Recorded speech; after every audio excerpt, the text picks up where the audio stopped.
Hey everyone, I'm coming to you from the city of Lynchburg, Virginia. Specifically, I am standing in what is known as Fort Early.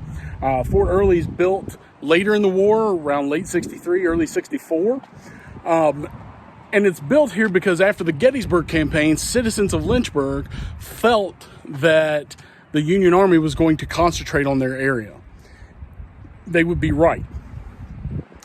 The reason is there are several railroads that come in and out of Lynchburg and connect with the Confederate Army that's at Richmond and some in eastern Tennessee. It's a very big transportation hub and supply hub. In 1864, General Ulysses S Grant is going to take over all Union forces.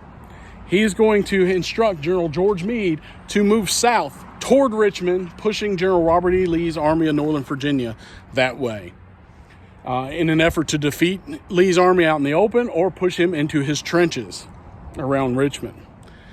As this is happening, he orders General Franz Siegel in the Shenandoah Valley to proceed up the valley towards Stanton in an effort to at least capture Stanton, and if he can, to move on to Lynchburg. As Siegel does this, Siegel will meet a Confederate force of about 4,100 men under the command of John C. Breckinridge, and the Battle of Newmarket, Virginia will happen. Siegel will be beaten at Newmarket and retreat. By June, Grant has had enough of Siegel, and he will replace him with General David Hunter. Hunter gets orders to proceed to Lynchburg. As a matter of fact, Grant writes to him, "The complete destruction of the railroad and of the canal on the James River is of great importance to us. You are to proceed to Lynchburg and commence there. It would be of great value to us to get possession of Lynchburg for a single day." General Grant's orders are going to lead Hunter to make his attacks. Hunter will start his journey up the valley. He will make it all the way to just outside of Harrisonburg and Grottoes, and he will fight a battle on June 5th, 1864, known as the Battle of Piedmont. He will defeat the small Confederate force there and continue his journey to Stanton. He will take that railroad hub, and then he will continue to Lexington, Virginia, where the Virginia Military Institute is. The cadets aren't there. They're down toward Richmond. Hunter will go into Lexington, and he will burn the barracks of the VMI cadets. He will continue his trek toward Lynchburg, and by June 17th, he makes it to Lynchburg. Now, confronting him will be a small Confederate force. Lee knows that Hunter is making his way up the valley toward Lynchburg, and he has dispatched General Jubal Early to come to Lynchburg. Early is on his way when Hunter gets here. Hunter's cavalry will engage Confederate cavalry, and they will skirmish all day.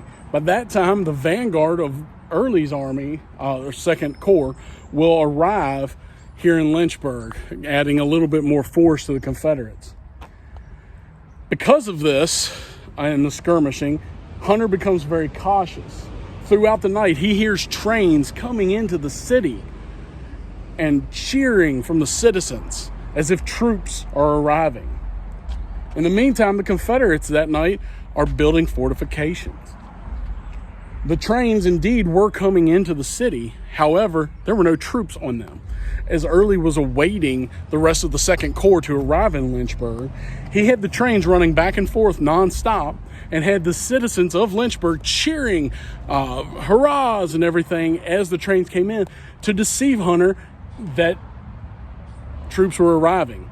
This leads Hunter to believe he is vastly outnumbered, although the next day he will make an attack. He doesn't retreat right away. June 18th, he'll make an attack on the flanks. The Confederate forces and fortifications are very well built at that time, and it does not go as Hunter had planned. In the meantime, Early will then attack the Union center. When he does this again makes Hunter very anxious. He now really believes he is vastly outnumbered. In truth, he outnumbered Early quite a bit. But all this ruse works in Early's favor.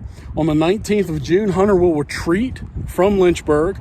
Early will win the Battle of Lynchburg. When Hunter retreats, he will retreat into West Virginia and thus take his army out of the Civil War for an entire month as they make their way back up to Martinsburg.